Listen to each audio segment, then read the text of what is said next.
নমস্কার বন্ধুরা, সৃজা রান্নাঘরে আপনাদের সবাইকে স্বাগত জানাই।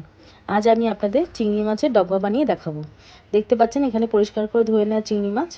এর মধ্যে পরিমাণ মতো নুন দিয়ে দেবো।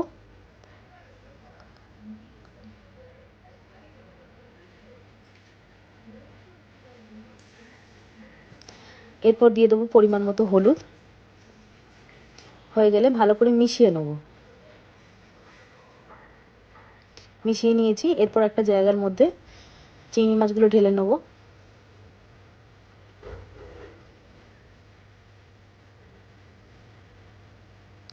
এরপর 7 থেকে 8টা মতন চেরা কাঁচা লঙ্কা ওর মধ্যে দিয়ে দেবো। এরপর দিয়ে দেবো জল। জলটা একটু বুঝে শুনে দেবেন, চিংড়ি মাছটা ডুবে গেলেই বুঝতে পারবেন, বেশি জল দেওয়ার দরকার নেই।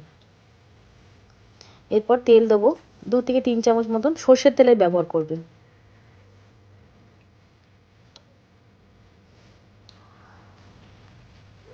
এরপর অল্প করে পরিমাণ মতো নুন দিয়ে দেবো, জলের পরিমাণ মতো। এরপর অল্প করে হলুদ দেবো, মিশিয়ে নেবো ভালো করে।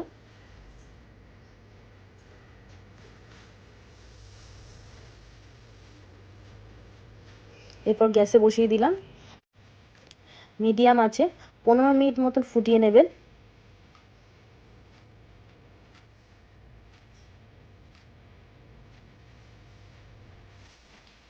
যখন জলটা শুকিয়ে অর্ধেক হয়ে যাবে, তখন সর্ষের তেল ওই 1 চামচ মতো পরিমাণে দিয়ে দিলেই তৈরি হয়ে গেল চিংড়ি মাছের ডবগা।